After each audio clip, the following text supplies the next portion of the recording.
program. Until then, we are going to have the folks who are able to be with us in person.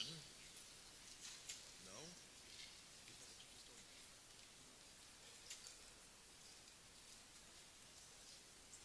That's what I said. Phyllis Schlafly is not able to be with us in person. I understand we have a video from her, and hopefully we'll have a chance to play that shortly. Rosemary Jenks was one of the casualties of the air campaign, shall we say, today. At 4:10 this morning, she was advised that her flight had been canceled coming in from Washington. But I gather that we have her on the phone and that we're going to be able to hear from her briefly. Yes, now? Rosemary's on the line. Let's go to Rosemary. Rosemary Jenks is another of my personal heroes. I don't know if you know her or her organization, NumbersUSA. She is the Vice President for Governmental Affairs and is truly a one-woman force of nature, backed by millions, though, I have to say, of Americans around the country, I hope many of them in this room, who are concerned about the immigration dysfunction that we are currently confronting. We have, in addition to her, several others who were kind enough to make arrangements and actually get here. You've heard a little bit about Ann Corcoran already. Ann is a remarkable, well, frankly, prime example of what we hope all of you will become, if you're not already. Ann is a housewife from Hagerstown, Maryland, who became very active and now really one of the nation's foremost authorities on this refugee resettlement enterprise, simply because the government started dumping refugees in her community without any forewarning or plan or permission from the local community, and with very considerable negative effects on that community.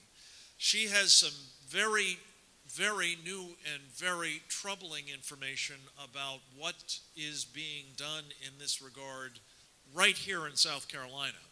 So I'm really thrilled that she was able to make the trip, and we're very, very pleased to have her with us.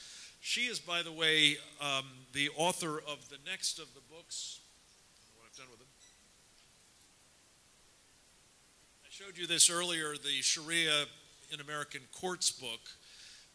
This is actually a part of a series. We're going to do 13, 14, maybe more, of these short little monographs talking about various facets of this civilization jihad. And we're very excited about the book that she's authored for us that will talk about refugee resettlement, the Al-Hijra phenomenon, which she'll talk about with you as part of the jihad.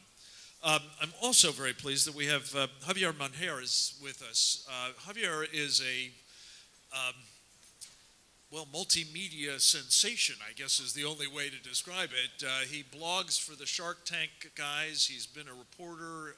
He has worked with Fox News, both in the Florida community and nationally. He is the author of a new book called Brown People, which he will be talking with us about as to how it relates to the immigration issue that somebody raised earlier that I asked you to take up again with this panel, in terms of people coming here who are other than Mexican and potentially very hostile. So with that, let us start with Rosemary joining us by phone. Rosemary Jenks, are you there? Okay. Can you hear us? Thank you, Frank. Welcome. Can you hear me? Good to have you with us, Rosemary. Over to you. Well, I want to thank you, Frank, and thank everyone for attending this very important summit.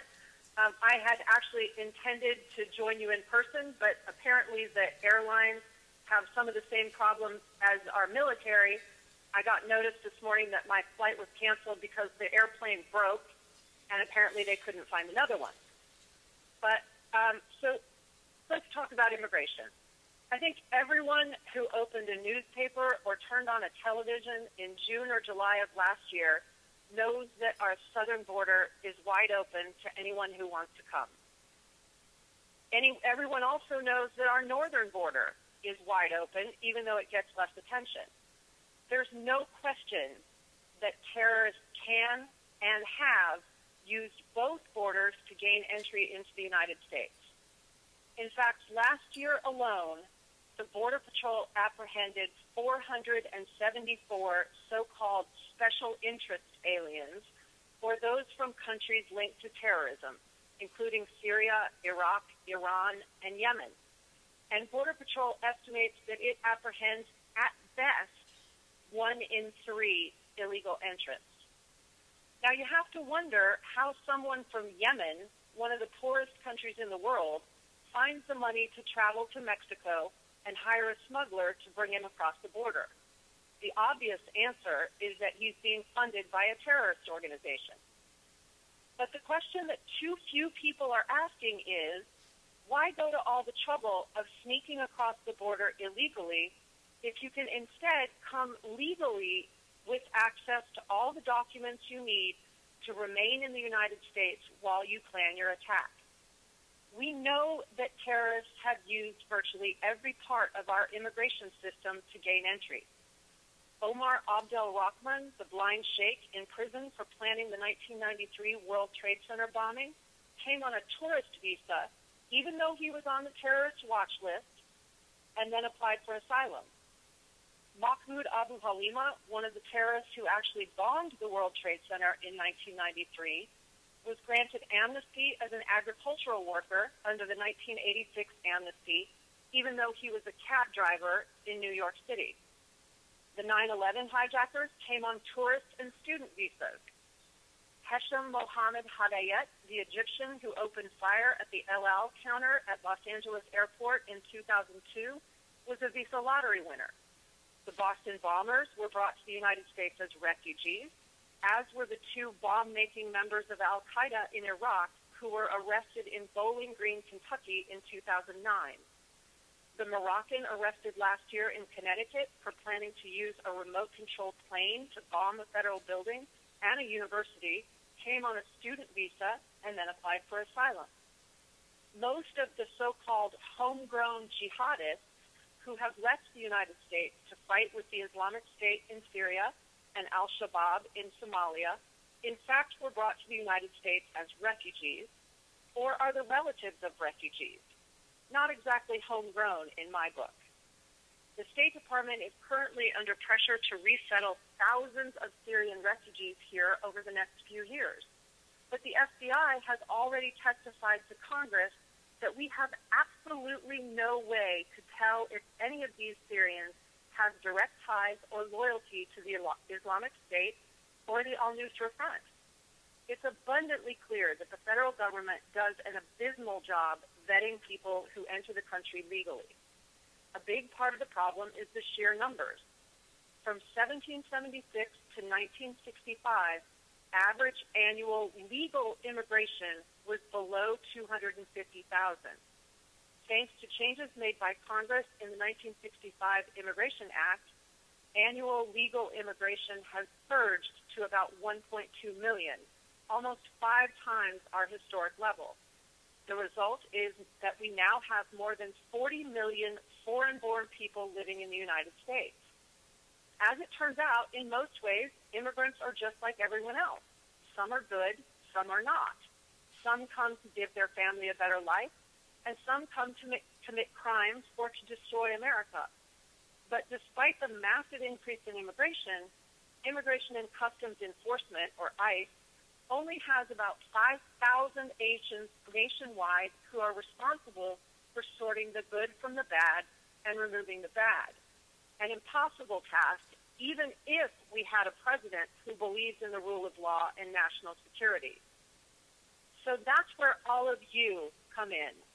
There is simply no way that the federal government is going to be able to fix our immigration problem until we at the local level insist on it. The first step is to educate yourself, your families, and your friends. And I hope that you will go to NumbersUSA.com, our website, and get free, easy-to-access information about what's happening in the immigration world in the federal government and at the state level. You can sign up to send free faxes to your members of Congress and to your state legislators. The second step is to communicate with your elected representatives and those who seek your vote, especially presidential candidates. Ask them tough questions, and don't let them get away with non-answers. Third, encourage your local leaders, especially law enforcement and prosecutors, to assist with immigration enforcement. There are 600,000 state and local police officers who could make a world of difference for those 5,000 ICE agents. And one of your South Carolina representatives, Trey Gowdy, has actually introduced a bill, H.R. 1148, that is specifically designed to help state and local law enforcement engage in the enforcement of immigration laws during the normal course of their duties. Most importantly, stay engaged.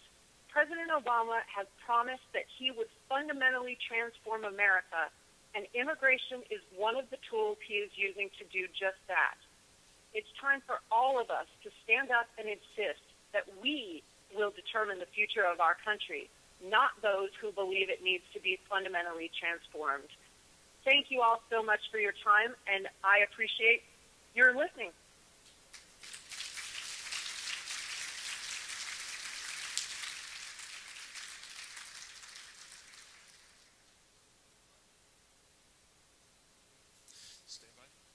There it is. Yes, it is live.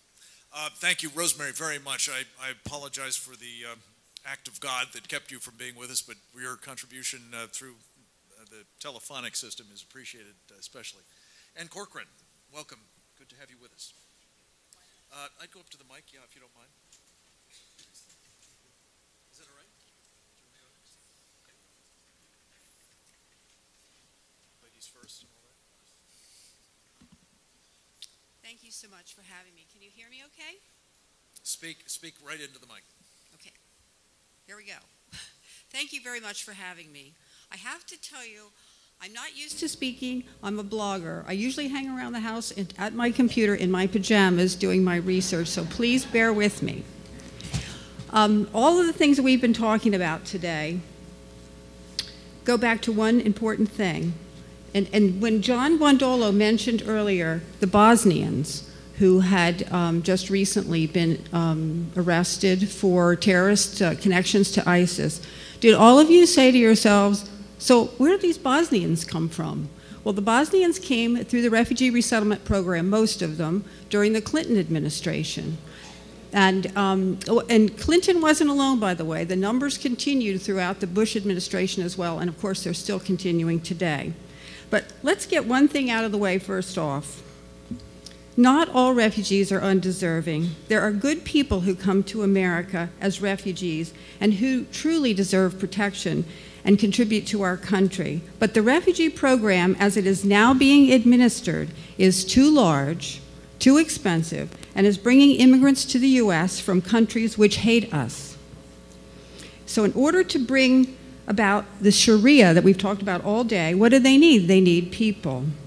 There are 70,000 refugees admitted each year. Another 30,000 or so are granted political asylum, who got in here through some other means and then were granted asylum. Rosemary just mentioned the Boston Bomber Brothers. They are asylees. They got in here through the Refugee Resettlement Program. Add to those numbers the tens of thousands of unaccompanied minors who streamed across the border in recent years. 58,000 came in 2014 alone. They're all treated as refugees, and we spend over $1 billion a year for this program. So we're going to focus today on the refugees coming to America from countries that hate us. The largest number are from Iraq, 20,000 a year. We've brought over 120,000 Iraqis to the United States since 2008. 3/4 of them are Muslims. Somalis are entering the United States at the moment at the rate of 900 a month, which will bring the total this year to over 10,000. Minnesota, by the way, which you've heard about in the news, and the Mall of America and the potential al-Shabaab attack and all that, has received over 10,000 Somalis in 10 years, and they were distributed in over 60 towns and cities throughout Minnesota. We bring smaller numbers of Muslims from countries in North Africa, Afghanistan, Russia, Burma, and Uzbekistan. We bring Palestinians in small numbers. I was very shocked recently to learn that we had admitted 1,700 Burmese Muslims, presumably the very fundamentalist Rohingya, in just the last year. You may have heard that the push is on. Oh, you did hear from Rosemary just now. The push is on from the UN for the U.S. to take 10 to 15,000 Syrians a year to American towns. And luckily, that was stalled recently when the Department of Homeland Security testified in Congress that they had no way, surprise, surprise, they had no way of screening the displaced Syrians. I'd like to know how they've been screening these Somalis that are wandering all over the world for the last 2 decades and have been coming in here. The refugees are being placed in 49 states, and Senator Cruz should know Texas tops the list. So what is the hijra? Now, is there anyone in this room who thinks that as the Muslim population increases, Pew Research says that the Muslim population in the United States is increasing at 100,000 from immigration a year, that those following the Prophet will become more moderate in their views as their numbers grow? Does anyone believe they're going to get more moderate as their numbers grow? You only need to look to Europe to know. No, there is no evidence that the Muslim immigrants as a whole are modernizing or reforming their religion anywhere in the world. On the contrary, as the population increases with immigration and birth rates, evidence tells us they are being emboldened and more demanding that Western societies adopt the Sharia. It's called civilizational jihad, as you've heard today. And it only takes a Muslim population of just over 2% to begin the process. Muhammad instructed his followers that it was the responsibility to migrate and expand their territory, and that's exactly what they are doing with the help of the United Nations and the U.S. State Department. And as I said, it is called the Hijra. It is modern-day Trojan horse. Not to take anything away from those warnings of national security threats we have heard about all day, but I maintain that the Muslim migration to America, is one of our most severe national security threats that we face, perhaps in all of our history, because it is stealthy and it is permanent. So who's facilitating it? How's it happening? The UN High Commissioner for Refugees, the U.S. State Department, and 9 major federal contractors are changing your communities. How many of you have heard about Obama's task force on new Americans? It's been in the news lately. Mark Levin talked about it. Have you heard about it? Recently, a Maryland woman managed to get on a conference call with the White House and reported on the discussion. She said they call the immigrants, both legal and illegal, the seedlings, that they're planting in your towns. Your community is the soil. The implication is that they are working day and night to replace you, to colonize your towns. I might have thought that that language was rather alarmist if I hadn't heard the same concept, the seedlings and the soil, at a meeting I attended in Lancaster, Pennsylvania, of a federal refugee resettlement office, a federal office, in 2013. It was very clear that the seedlings did not have to assimilate. The soil, you, had to change your unwelcoming attitude. So we don't have a lot of time today, so I'll try to run through this really quickly. The UN basically picks our refugees. Ted Kennedy, Joe Biden, and Jimmy Carter are responsible for the 1980 law. The Department of Homeland Security screens them, supposedly. How can they, from failed states? The U.S. State Department employs 9 contractors, 6 supposedly religious charities, but all are funded mostly by you, the taxpayer. They include, and you'll be surprised, I think, the U.S. Conference of Catholic Bishops, Lutheran Immigration and Refugee Service, which is working here in Columbia, Church World Service, the Hebrew Immigrant Aid Society, Episcopal Migration Ministries, and World Relief. That contractor, the last one, World Relief, plans to set up shop now in Spartanburg. Then there are 3 others not pretending to be churches. The 9 contractors oversee 350 subcontractors with offices in 180 cities, and you're paying for all of this. Wyoming is the only state in the nation without a formal program. They divvy up the refugees between them in a competitive fashion because, in fact, They're paid by the head to resettle them. The subcontractor's job is to get the refugees hooked up with services in your town. Refugees are a special class of immigrant that has welfare available to them. They find them health care, enroll the children in school, and in 3 to 6 months, the refugees are expected to be on their own as the subcontractors move on to the next batch of paying clients. Of course, most don't find anything but the most menial jobs. Your town is left picking up the pieces. And by the way, there are pockets of resistance developing in America. And those are their words.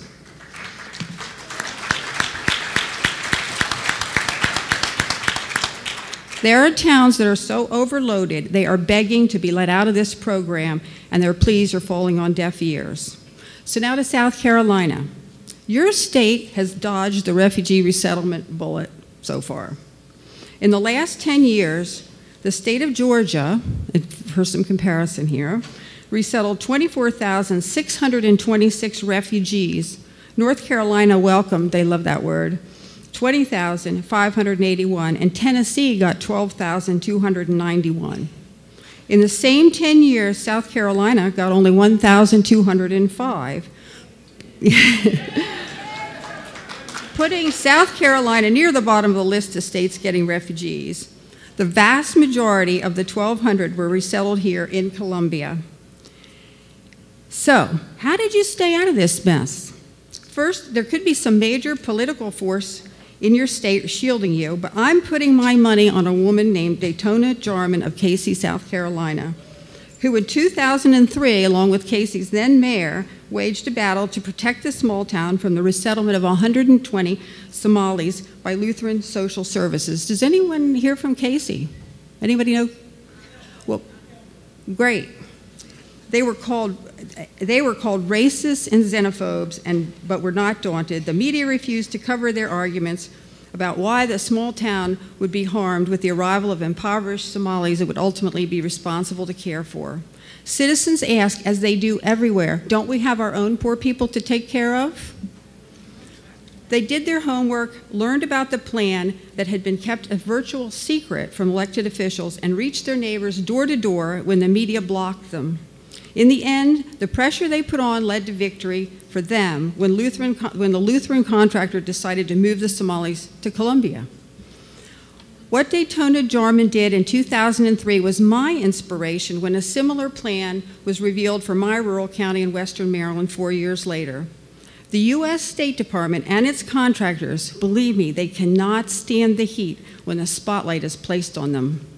Jarman and the residents of Casey did just the right things.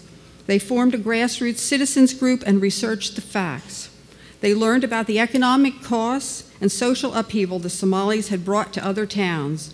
They informed their neighbors. They were loud and vocal in their opposition. They didn't give up when they were labeled racists by the resettlement contractors and their friends.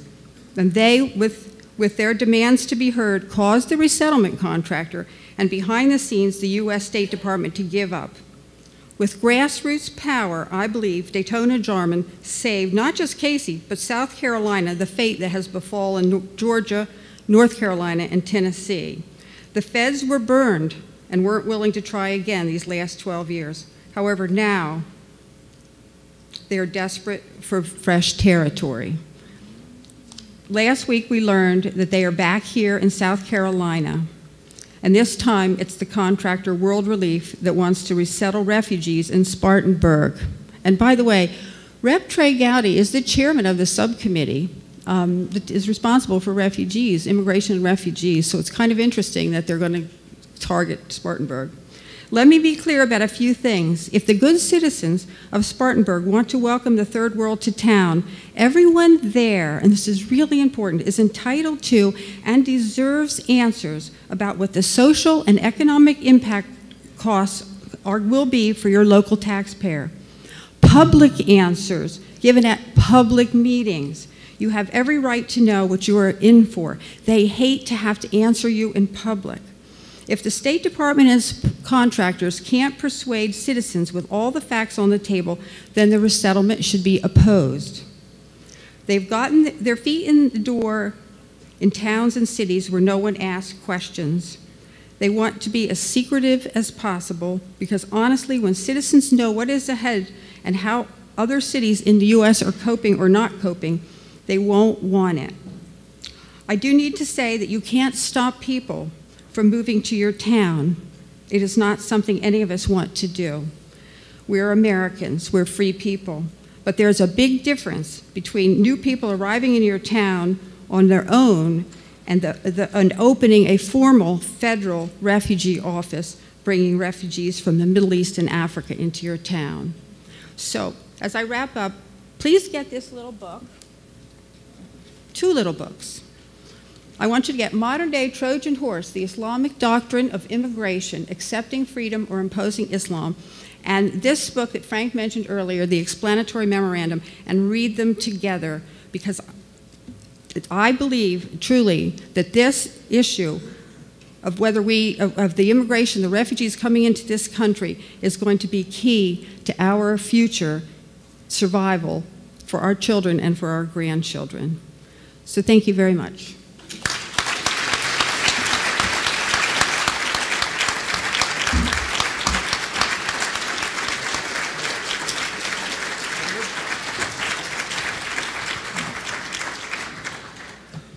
Again, thank you very much for the opportunity. Thank you, Mr. Gaffney, and the organization for, pegging me as the token brownie for this event. Appreciate it.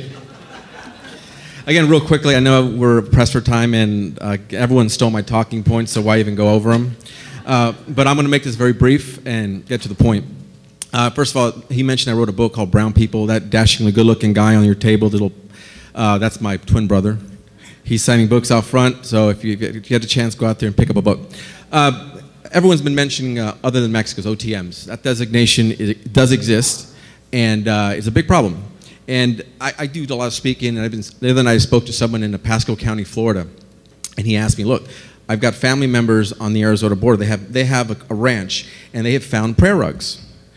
And just looking around, I see a lot of God-fearing infidels here. I think there's a lot of Christians and Catholics in this room.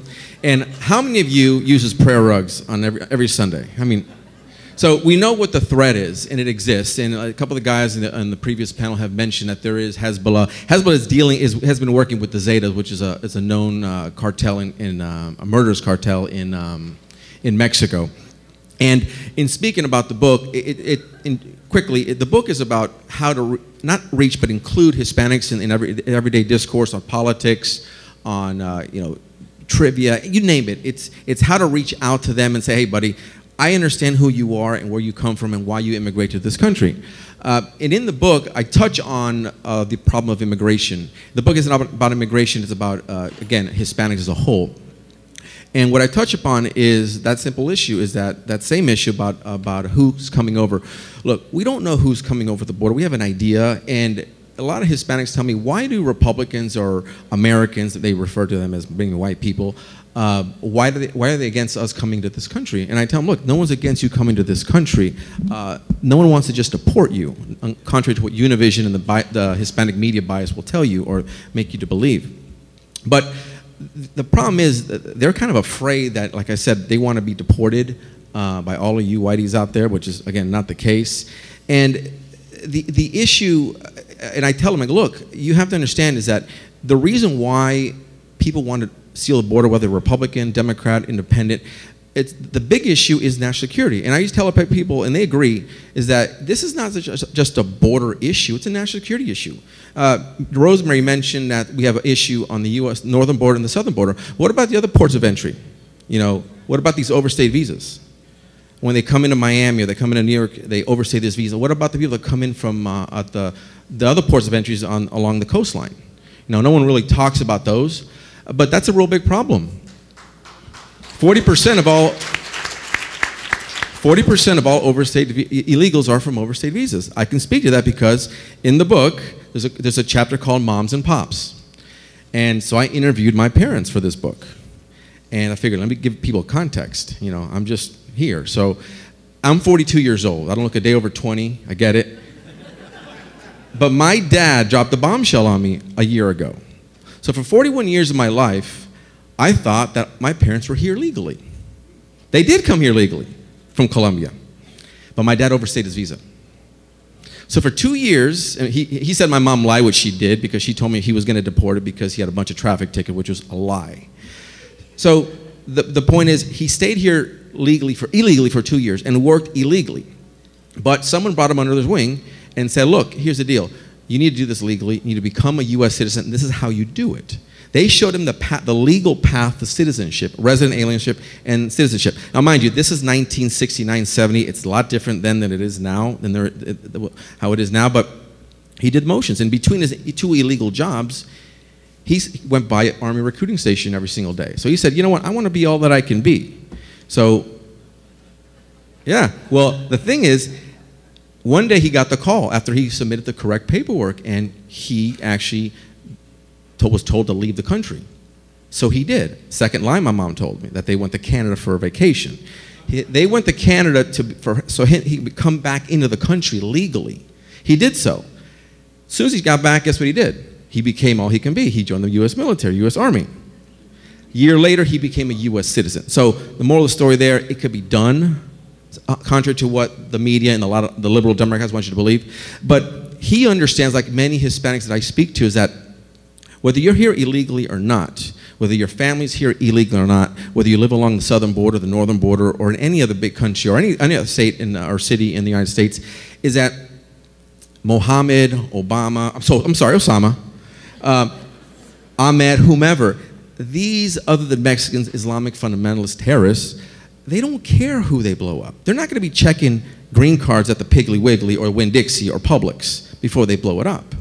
So a couple weeks back, I spoke to one of these immigrants. He was a legal immigrant, and he was espousing the same talking points that, you know, you guys, Republicans want to, and I'm Republican, deport us all. I'm like, listen, buddy, here's the thing. Look at it this way. And this made sense to him, and it's a talking point that I espouse everywhere I go, because you have to hit these people where it counts. You know, again, in the book, it's understanding who they are, why they're even here. And they're not here for immigration reform. They're not here vacationing from another country. They want to come here to prosper. Their whole focus is economic prosperity. So when I told this guy the other day, I go, look, buddy, your grandmother is here on a resident, she's here legally on a visa. But if she walks down to the grocery store, and again, like one of these Islamic fundamentalists decides to blow it up, again, they're not going to check her green card. You know, does that make sense to you? And he said, you're right, because we left Venezuela years back, left through the Chavez years, before the bird whisperer. And that's Maduro. He speaks to birds, in case you didn't know. And so it made sense to him that they left a repressive regime, a lawless country, to come to a lawful country. They understand that they have friends and family that have broken the law. And again, a lot of people don't, you know, they're apologetic about it, and they see, hey, I'm leaving a lawless regime, country to come to the United States of America, which is a country full of laws. So they get it when you break it down to them and you tell them, look, this is a matter of life or death. You know, you don't know who's coming over the way. You saw what happened at 9/11. 3,000 plus Americans that were killed by Islamists. Now, these guys didn't check green cards on those planes. They didn't check the green cards on the World Trade Center or the Pentagon. There was a lot of resident aliens, U.S. citizens, and other foreigners that were killed. So they really don't care. When you present that argument to them, it makes sense to them, and then you've opened up that dialogue in that regard when it comes to immigration reform. Because again, they prescribe to the whole Univision, Telemundo, that, you know, they're all racist, they all want to ship you back, and it's not true. You know, that's why I get told that I'm an Uncle Juan, because I'm not Hispanic enough. And a funny story is I spoke to, I don't know if you're familiar with Univision, Jorge Ramos. He's the big leftist on Sunday, the Meet the Press. Well, I used to be their token Hispanic conservative. They used to always try to pit me on as being the birther or the real conservative against the liberal Obama operative. And once the host, a really nice guy, he said, Javier, he goes, why are you so, in Spanish of course, why are you so anti-Hispanic? Look at you. I look at him like, Juan, I go, Jorge, I go, how am I anti-me? He goes, oh, because you're immigration. I'm like, listen, buddy, you came here legally from Mexico City. You had a visa, a work visa, and you stayed here because you were an asset to Univision. So I said, so what's your argument? He goes, again, but look at you, meaning look at me, that I look like your everyday gardener. I was ethnic looking. And that's, no, that's what a lot of these people think. They think because I look a certain way or she looks a certain way that we have to subscribe to what their ideology of immigration reform needs to be. You know, that, look, you've heard it before with other, Clarence Thomas, Alan West. They're Uncle Toms, and I'm an Uncle Juan because we don't agree with their way of life. And again, going back to the immigration reform issue on the border, again, it makes sense to them. This is not about, again, immigration. That's an underlying issue. These people, again, cross the border, not all of them, to become part of the American fabric. They want to be Americans. But what's important to them also is security. Again, they leave lawless countries and insecurities. Because, look, you go down to these countries, and I've been to a lot of them, and I can attest the fact that, you know, it's they're very corrupt. I mean, I've bribed many a cop to let me off the hook. 10,000 pesos here gets you a long way. But again, that being said, and you look at Mexico, you know, along the border, why do you think the issue of the cartels is so rampant down there? Because the military is involved. The military is just as corrupt as these drug dealers. We know that. I mean, it's been said. Look, how many times have we heard that the Mexican military has crossed the border? For what? What are they on their vacation? Are they crossing the border? They forgot where the border is? No, they didn't. This is by far the biggest issue, I think, as far as immigrants. And like I said, I'll be very quick, so I know we want to get the questions in, and my other amigo, Senator Cruz, is coming up.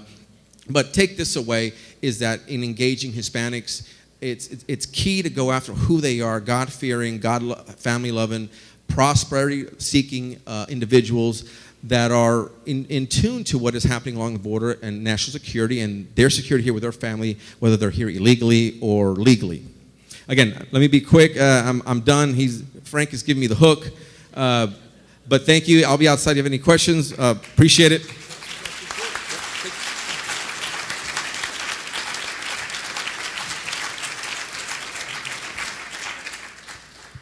Again, I'm terribly apologetic for giving everybody the bum's rush, but it's part of the challenge of herding cats with people coming, as we have still to do.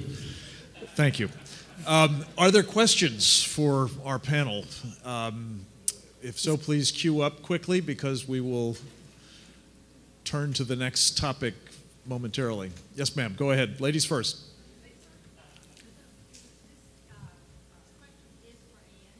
Mike. Has it been turned off?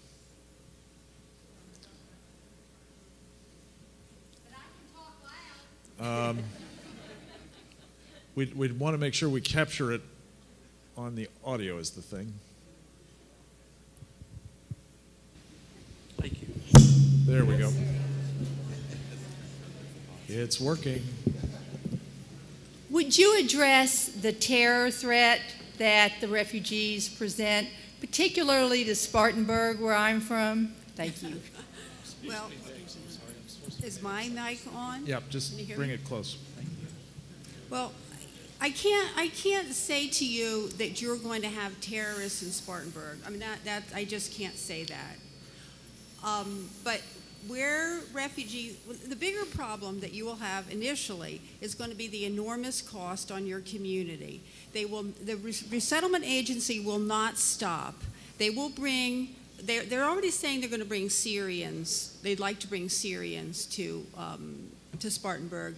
They will bring Somalis, I guarantee you, because they're trying to find, they will bring Iraqis. They will initially give you some, you know, that you're going to get some nice Burmese people or something like that. But it will not end. And then, so you don't know what's going to happen in the future. I would really focus, I think, I would really, really focus on the whole economic question. Ask who's paying, how many children will be in the school system, and the other things of that sort. I would really focus on that and stay away from like the terrorism argument initially. Well, that's an issue in a lot of cities where the refugees have gone. I mean, there's no question about that. But I would start out by just asking who's paying, Are they going to be on welfare? Do we have enough subsidized housing in our town? All of those basic questions, really, if you stick to those, I think you've got a much better argument starting out. We all know that the potential is there for other things, but starting out, that's the way I would do it. That's what we did. Could I just add one thing, and I've learned most of this from Ann. The fact that these folks have such an improbable trajectory to become assimilated in the society, as you indicated, they have a very, generally speaking, are ill-prepared to be in the workforce, except in the most menial of jobs. This plays into the plan, if not of these entities that are bringing them and dumping them into the country, certainly the people who are selecting them to be refugees and who I think have this Al-Hijra program in mind, of creating essentially ghettos in these mostly underpopulated areas with big social safety nets from which they then expand.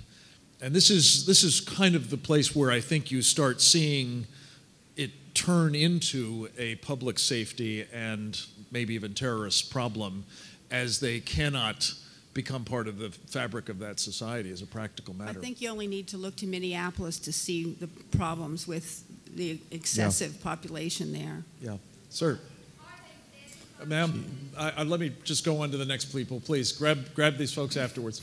Sorry, go ahead, sir. I've stood up here every time to ask this question. I know, I'm sorry. I know.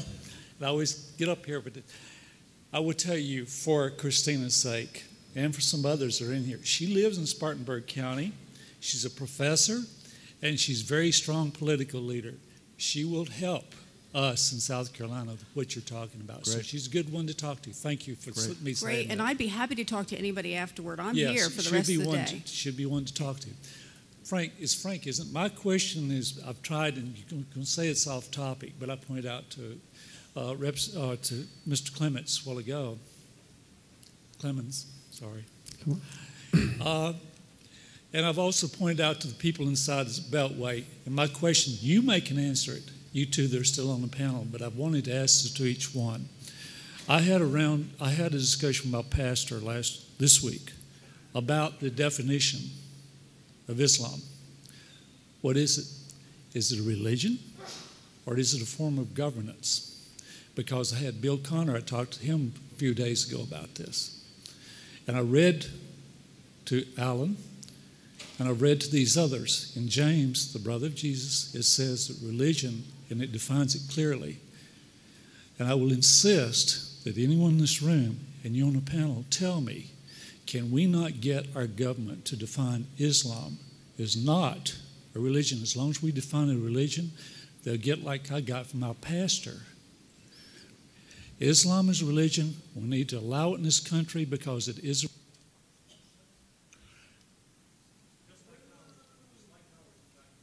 I think we got the gist of it. Thank you very much. I do, but I don't think. Let me try to answer it. Yeah, Frank can.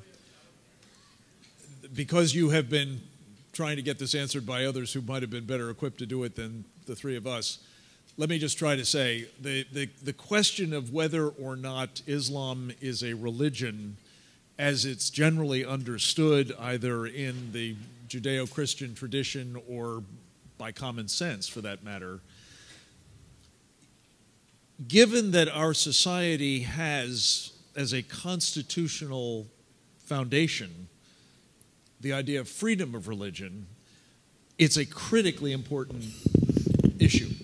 We are at a point, I think, right now where clearly we're going to continue to extend the courtesy or the latitude, the protection, whatever you want to call it, the constitutional standing of this program, whether it is a religion or whether it's not. Hence, what I have been arguing for, which we started out really promoting in this book, is to talk about not Islam, but Sharia.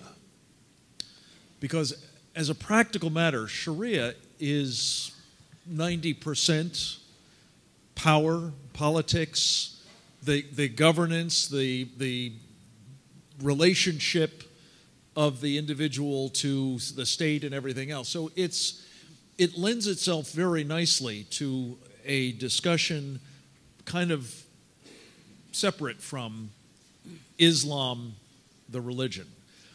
I've had conversations with constitutional lawyers. There'll be one up here momentarily, and you may want to ask him the same question. The difficulty is, if we do indeed treat Islam as something other than a faith, I think you will find the left, the establishment, the media, and everyone else coming down on us. Ergo, I would argue, for the moment at least, until we can do some better educating on this, to focus on Sharia instead. Now, having said all that, the people who are, as I said earlier in my remarks, the practitioners, the authorities of this faith, say they're one and the same. But I think for the rest of us, we can talk about them, and maybe we can do something about it, because fundamentally it is seditious and subversive, and we don't have to protect that. We actually have laws to protect us against it. Yes, ma'am. Me? Yes, ma'am. Ms. Ann Corcoran, how do you pronounce your last name? That's right, Corcoran, that's right. Corcoran. I'm Virginia Ellisor. Hi. And I've been a political activist most of my life. And the issue that I have fought the longest and the hardest is fighting illegal immigration to try to save my nation. I learned during that process when we worked with Dakota and Avery Wilkinson, who was the mayor of Casey at the time. They were bringing in a bunch of Somali Bantus. One of the ladies on the school board alerted the neighborhood to what was going to happen. And yes, we banded together and we thought that we won the skirmish, but we lost the major war. I learned during that process that illegal immigration in this country is sponsored by the United States Justice Department. It's an immigration business. The Lutheran Church, the Catholic Church, the Baptist Church, all these people get involved in this, get paid enormous amounts of money. The Somali Bantus they were going to bring here, there was an agreement in Mogadishu to keep those people there. But those Lutherans and Baptists wanted to bring them over here because they got paid so much per head. These people were Muslims, they were terrorists, and it's an immigration business, and these people are in a business to destroy our nation. And I learned it, and I have fought it ever since. And I mean, and I want to get your contact information before you leave, because I learned all that back then, but I learned more from you today, so I want to talk to you and get more information.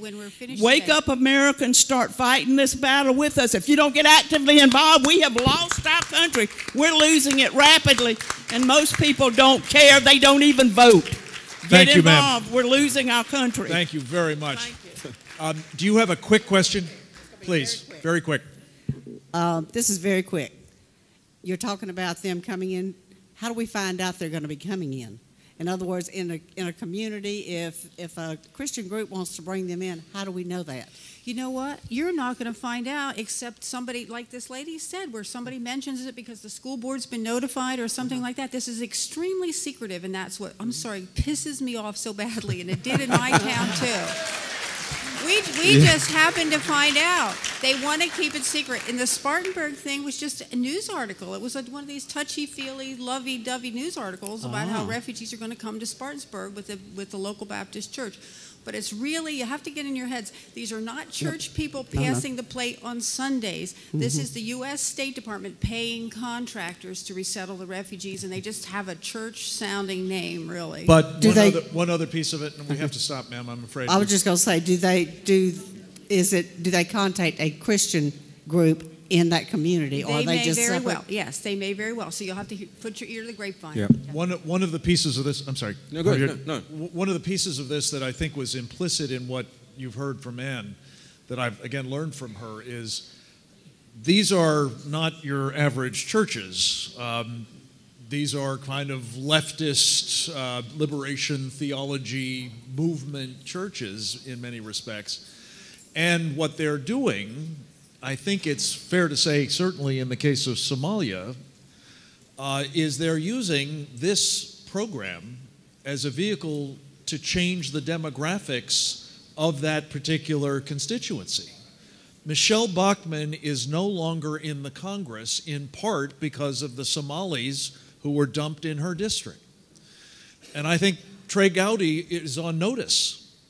They're coming after him, too. Now, it may or may not be anybody's design. I don't know. I can't prove that. Maybe Yen can. But it is not an overreach to say that when you combine the Obama administration and the money that it is employing and the fact that the people deciding who are the refugees to be resettled are the United Nations that are largely governed now, or run in this department at least, by the Organization of Islamic Cooperation, and the kinds of people who are seemingly finding large numbers of these folks being dumped in their communities happen to be the sort of people, Trey Gowdy, the chairman of the Select Committee on Benghazi, for example, probably not top of the favorite people list in the Obama administration. It's not, I think, too much of a stretch to say there are other things at work here and none of them are good for our country. Right. With that, I want to Javier, add also to very that, quickly. in the Hispanic community, there are tons of these little churches, like what Ann said, that are sprouting up that are just spewing. That's what matters. I'm only talking about immigration from and how to bring their people over. I see them, especially in the Orlando area, which is the I-4 corridor, very important. In South Florida, you have a lot of these little 5 to 20 person churches that are sprouting up to pretty much all they espouse on a Sunday or Saturday is immigration from how to bring them over. Yeah. Grievances and victimhood and all that. Please join me in thanking this terrific panel and those who were with us elsewhere. Thank you, guys.